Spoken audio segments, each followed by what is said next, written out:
teman-teman, hari ini kita kembali belajar di rumah untuk menghindari penyebaran COVID-19. Kali ini kita belajar dengan menyimak sebuah tayangan tentang bisnis hidroponik. Mari kita simak bersama tayangannya. Teman-teman, dari tayangan hari ini kalian akan dapat mengembangkan kompetensi berikut.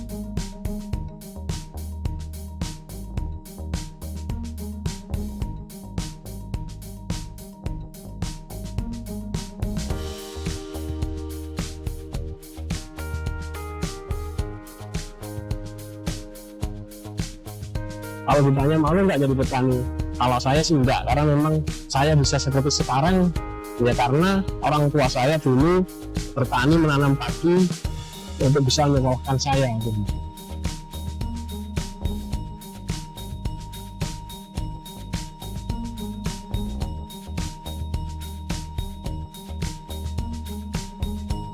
Perkenalkan, nama saya Lanjut Kurniawan, pemilik Piel Farm yang merupakan kebun hidroponik yang berada di Jalan Tajam Baru, Sidoarjo, Depok, Sleman.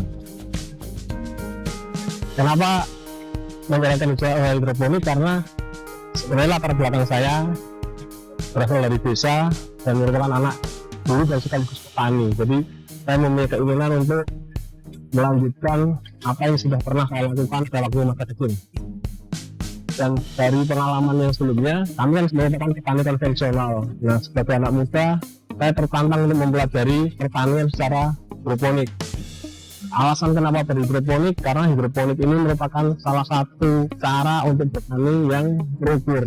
Kita bisa menghasilkan produk sayuran yang berkualitas. Karena dalam hidroponik, semua unsur hara yang dibutuhkan oleh tanaman kita bisa create secara terukur melalui nutrisi yang diberikan.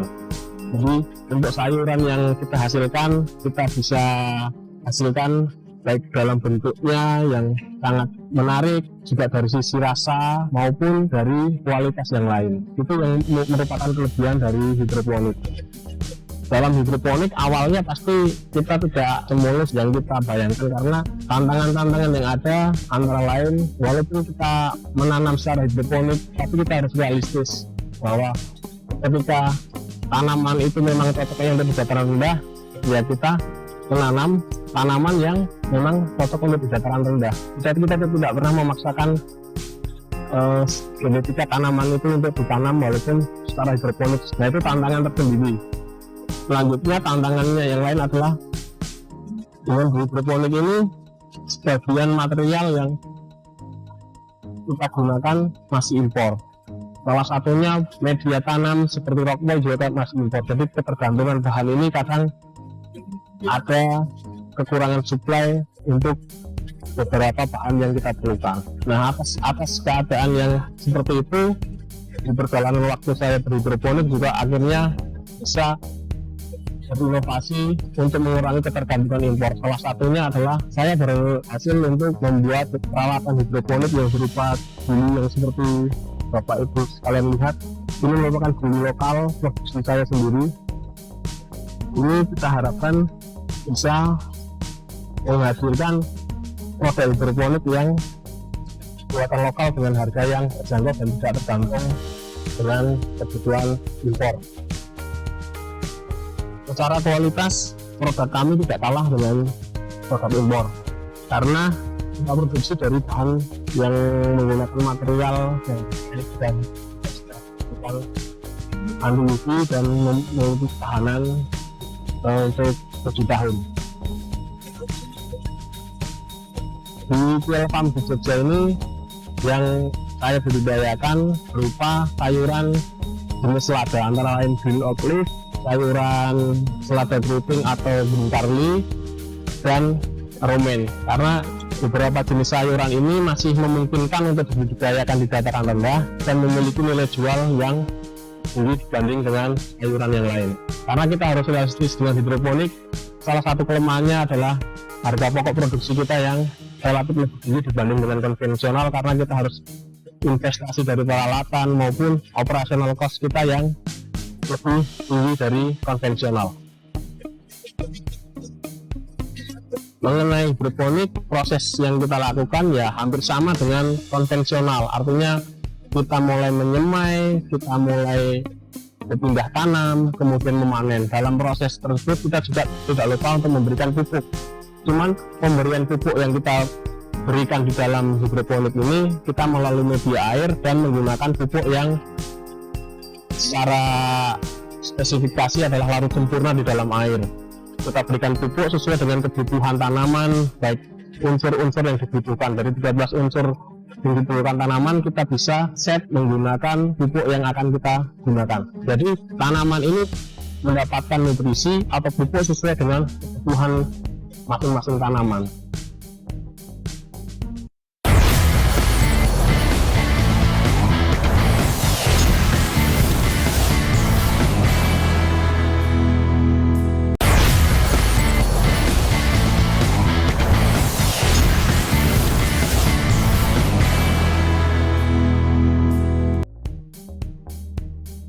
Untuk tujuan farm ini kita menggunakan sistem NFT namanya. Dengan istilah NFT itu nutrien film teknik, yaitu aliran tipis yang mengalir di dalam talang itu untuk mengalirkan nutrisi ke dalam tumbuhan. Untuk sekitar 11.000 tanaman ini dengan luasan kita yang 500 persegi, kita hanya menggunakan satu tandon dengan kapasitas 4.000 liter untuk mengaliri nutrisi yang dibutuhkan untuk kebutuhan tanaman. Tantangan hidroponik di dataran rendah, selain kita juga harus mengendalikan hama, kita juga harus mengendalikan air. Karena inti dari hidroponik itu adalah air yang kita gunakan. Artinya apa? Artinya air yang kita gunakan di kebun ini sebisa mungkin memiliki suhu di bawah 30 derajat. Itulah yang menjadi tantangan untuk kita berhidroponik di dataran rendah. Sedangkan di dataran rendah dengan kondisi cuaca yang sangat panas, kebiasaan adalah air yang kita gunakan akan naik suhunya di atas 30. Dengan kenaikan suhu itu akan mempengaruhi proses penyerapan nutrisi yang dibutuhkan oleh tanaman, sehingga tanaman yang dihasilkan akan kurang optimal untuk dipanen. Cara mengatasinya, kita membuat instalasi yang terstandarisasi untuk hidroponik.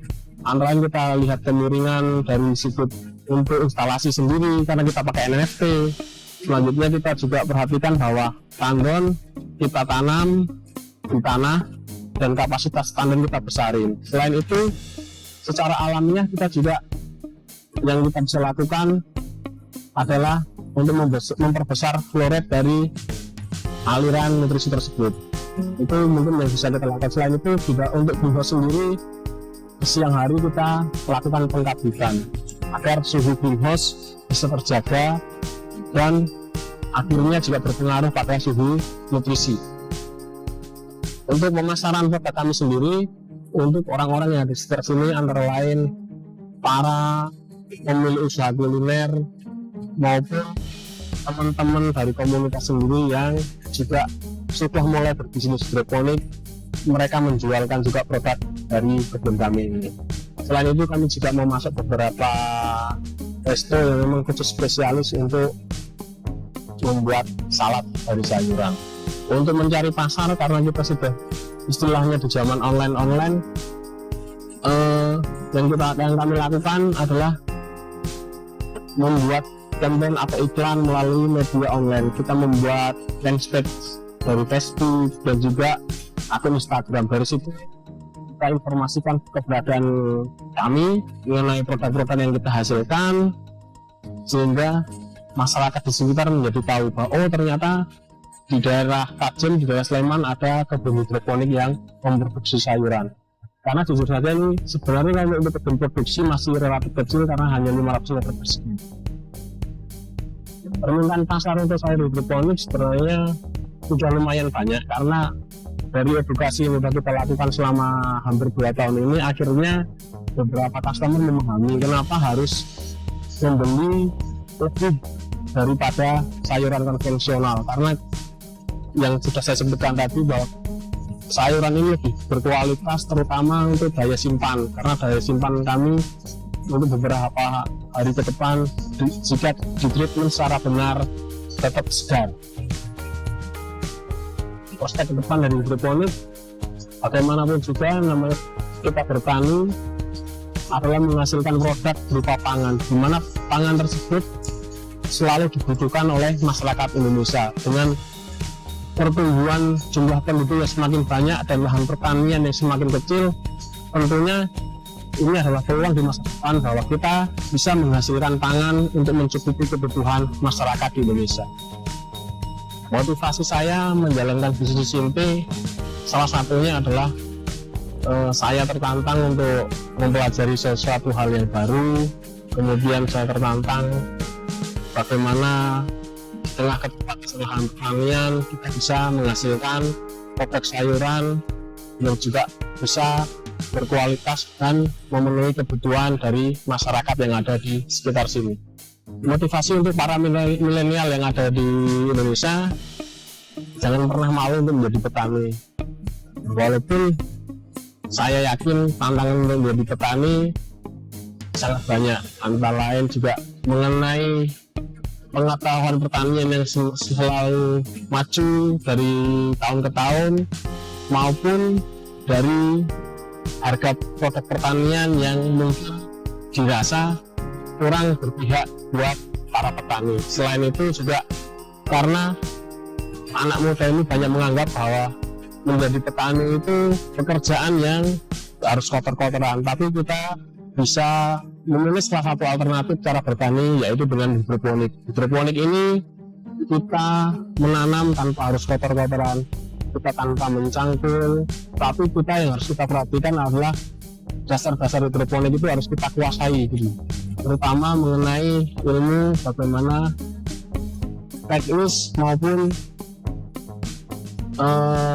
mengenai pemupukan, juga mengenai instalasi, juga mengenai bibit apa yang atau benih apa yang cocok untuk ditanam, disesuaikan dengan kondisi lingkungan masing-masing.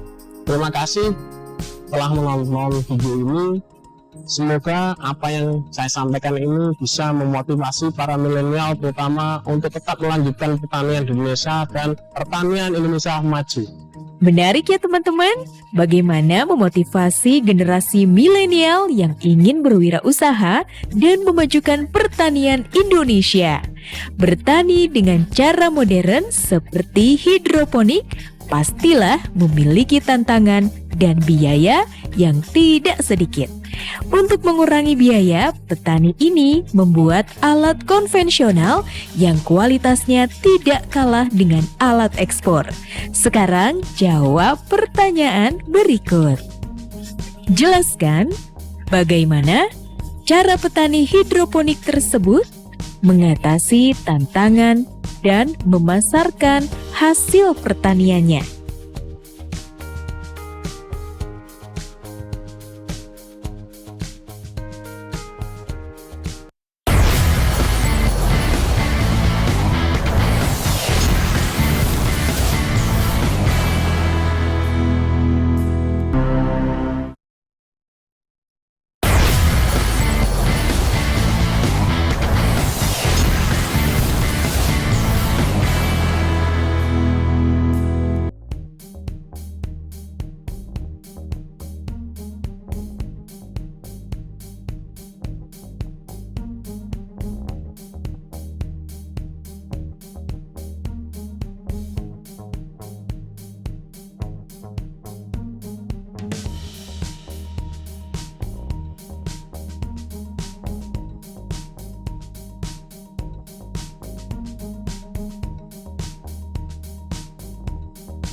Kita sudah sampai di Surya Farm Prima, jadi ini kebun milik Pak Surya. Kita nanti mau belajar di sini. Pak Surya, terima kasih sudah memperkenankan saya belajar di sini. Nanti saya akan memberikan biasanya pertanyaan wajib nih supaya teman-teman nanti juga tahu kebun yang ada di sini sistemnya seperti apa, jadi bagaimana. Nah, yang pertama, sudah berapa lama Pak Surya ini terjun di hidroponik ini? Mungkin ada sejarahnya dulu Bapak di mana gitu. Iya. Sebetulnya gini, masuk ke hidroponik itu iseng ya. Karena kan saya pegawai bank. Oh, Ya kan? dulu pegawai bank Saya gitu pegawai ya? bank. Oh, Saya pegawai bank pada saat saya pensiun dini itu baru November kemarin aja. 2018. 2018. Ya kan baru setahun aja belum ada kan? Belum ada. Sebelumnya mikir biarpun pegawai bank usaha apa kayak gitu sambilan kan ya. Nah, setahun yang lalu saya survei, nggak langsung berani buat bangunan hidroponik ini, nggak berani. Harus berhitung dulu karena kan yang namanya bisnis itu ada produksi, kita ada yang menerima kan gitu. Ya kan, ada yang beli, kalau nggak berani dong. Gitu. Begitu saya survei, saya sudah tahu sedikit linknya itu, saya berani.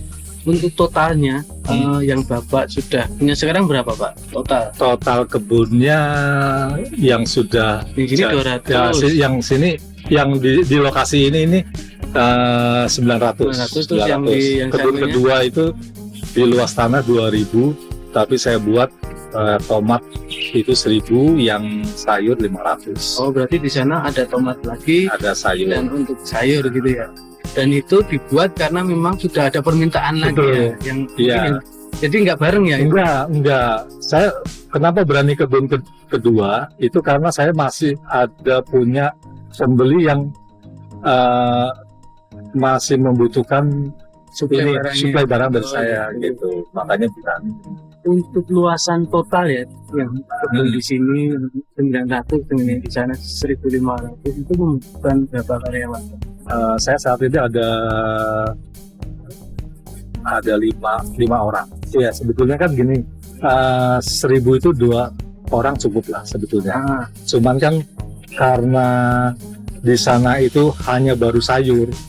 Nah, nanti kan yang satunya lagi 1000 tomat masih sudah ada sih Mas, sudah kita tata gitu. Tinggal kan belum. Jadi mereka ada yang belajar di sini untuk ditempatkan di sana. Untuk pemasaran sendiri bagaimana Pak? Di sini hasilnya bagaimana? Ada yang sudah diambil? Jadi saya dari awal bangun ini kan benar-benar dalam otak saya itu kan bisnis. Iya. Jadi saya tidak berani membangun bangunan hidroponik ini kalau tidak ada yang menampung hasil produk. Ada gitu ya. Nggak berani. Tapi setelah saya survei, saya ada, baru saya buat. Gitu. Kebetulan juga ada di ini orang ngambil ke kebun saya. Oh, berarti diambil ya? Diambil. Saya udah nggak repot-repot saya ngirim ke Semarang, nggak. Jadi orang Semarang itu ngambil. Oh gitu. Jadi sudah ada dulu gitu. Baru berani. Ya. Jangan sampai kita buat, kalau cuma untuk di rumah oke lah, nggak apa-apa ya. Tapi kalau misalnya itu istilahnya industri, maksudnya banyak, kita berani buat bangunan greenhouse, ya kan? Itu harus ada pasarnya dulu. Jangan sampai kita nanam banyak, kita ngelemparnya susah, ya kan? Malah belum ada. Malah belum ada, itu jangan berani. Untuk membangun seperti ini, investasinya kan pasti besar. Alasan Bapak kenapa berani berinvestasi besar ini gimana Pak? Apa prospek ke depannya? Iya, karena saya pasarnya kan sudah ada, di depan saya udah tahu ada. Terus saya berhitung, ini cukup besar, lumayan ini bangunan ini investnya cukup besar.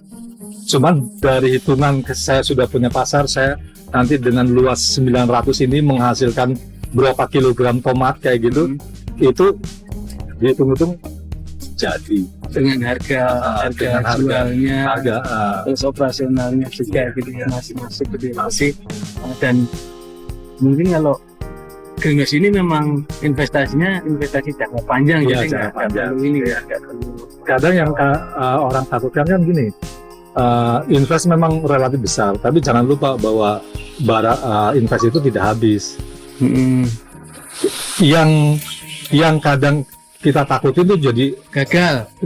Padahal kalau gagal itu yang gagal apa? Misalnya kena hama atau bibitnya cuacanya pas nggak bagus misalnya itu apa yang rugi? Hanya bibit dan tenaga kerja lah, ya kan. Tapi kalau bangunannya- invest bangunannya kan nggak masih gitu. pesan Bapak buat teman-teman yang pengen terjun tapi masih ragu-ragu atau mungkin sudah kayak gitu. Ya sebetulnya kalau ini kan pertanyaan itu mungkin jawabannya pribadi ya. Iya. Ya bisa orang beda ya. Kalau saya tetap untuk menjalani ini tetap saya pisahkan antara bisnis dan belajar. Dalam belajar apa maksudnya belajar menanam itu saya pisahkan. Jadi saya memang pertamanya itu dari awal udah bisnis dulu gitu. Kita belajar dari semai merawat sampai berbuah, it's okay, kita sebaiknya tahu kayak gitu. Dan saya juga pernah belajar di tempatnya Mas Bayu kan, sampai saya jauh-jauh ke Sleman itu. Tapi itu sih tidak saya dalami. Saya jadi hanya pengen tahu hanya aja. pengen tahu Untuk aja. mengawasi Yang nanti. biar tahu dan biar pinter banget ya, ini dibantu sama tim lah ya, bocah-bocah ini dia lulusan SMK, terus pernah PKL di sini, jadi udah pintar lah, begitu pengalaman lah, berulang-ulang terus, jadi bisa. Jadi kita pisahkan di situ. Jadi antara bisnis dan belajar. Tapi kalau mau ada juga yang berkembang, oh pintar dulu boleh gitu. Tapi kan orang pendapat masing-masing. Kalau saya bisnis udah menguasai semua, belajar saya cukup tahu. Yang lebih bisa biar lebih pintar saya support ini adik-adik bocah-bocah lulusan SMK kayak gitu. Dari tayangan tersebut, ada beberapa pernyataan menarik dari Pak Surya. Sebelum berbisnis industri hidroponik, ketahui lebih dahulu pangsa pasarnya dan hitung biayanya. Perlu keberanian agar tidak takut gagal. Beliau lebih fokus kepada bisnisnya daripada belajar. Belajar menyemai dan merawat diserahkan kepada siswa lulusan SMK yang pernah PKL di lokasinya. Sekarang, jawab pertanyaan berikut. Jika kamu ingin serius berbisnis, upaya apakah yang akan kamu lakukan? Apakah harus menunggu modal besar? Tuliskan gagasanmu dengan memanfaatkan berbagai sumber. Sekarang tetap belajar dari rumah ya teman-teman. Jaga jarak, rajin cuci tangan, dan pakai masker agar kita mencegah penyebaran COVID-19. Sampai jumpa.